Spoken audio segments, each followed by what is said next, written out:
Hello, welcome to another radio and television station, and I'm Kautri. Here comes the local news.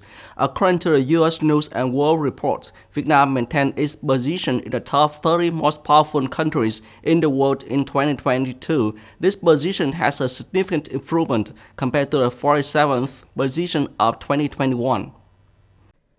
In Southeast Asia, Vietnam stands only behind Singapore, position 26, ahead of Indonesia, position 32, and Thailand, position 36.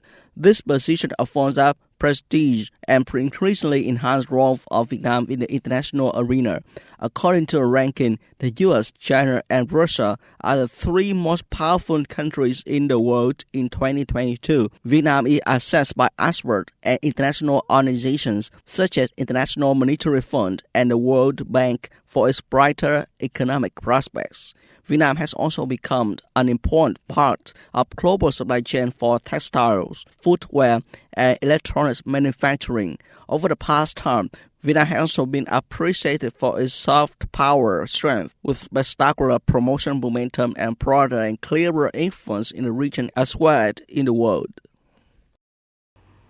According to the Ministry of Industry and Trade, in 2022, Vietnam retail e-commerce market is estimated at $16.4 billion, accounting for 7.5% of the country's revenue of consumer goods and services.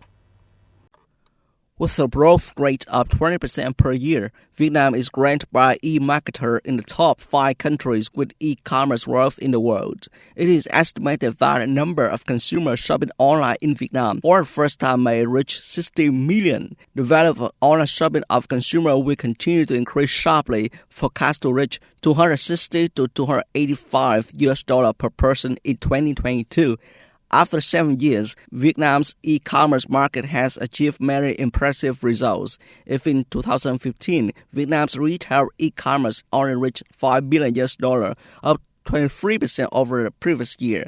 By 2021, it will continue to increase to $13.7 billion and reach $16.4 billion in 2022.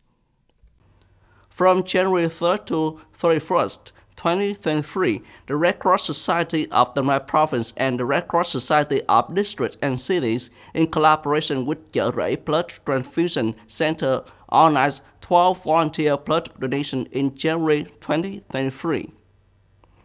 Through the program, the Red Cross wishes to receive 2,450 units of blood, a voluntary blood donation program organized by Steering Committee of Provincial and Municipal Blood Donation Campaigns to ensure thoughtfulness, safety, and create joy for blood donors. Previously, through 11 voluntary blood donations in December 2022, the organizer received nearly 2.3 thousand units of blood, reaching 90% of the set plan. After 3 rounds of voting, U.S. Republican candidate Kevin McCarthy still cannot become the Speaker of the House of Representatives, succeeding Nancy Pelosi, because he did not reach the necessary number of votes. In 2 rounds of voting in the Republican-controlled House of Representatives, Kevin McCarthy won only 203 votes, less than Democratic candidate Hakeem Jeffries, who had 212 votes. The third round of voting turned out to be even worse for McCarthy, with 20 Republicans voting for another party representative, Jim Jordan, even though he did not run.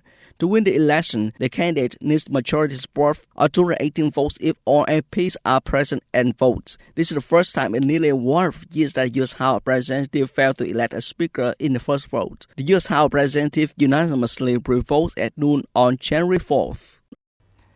On January 4th, Japanese Foreign Minister Hayashi Yoshimasa will leave Japan for a tour of 4 Latin American nations and the United States.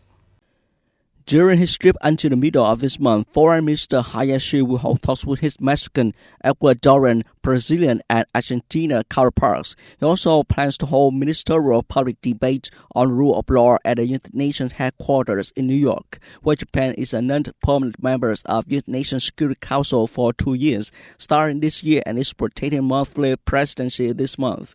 Japan is arranging 2+2 talks between the Foreign and Defense Minister of Japan and the U.S. during the Mr. Hayashi visit. Last month, the Japanese government approved the key defense documents to revamp its defense strategy, while new policy will allow Japan to launch counter-strike under specific circumstances. That's all for today. Thank you for watching and goodbye.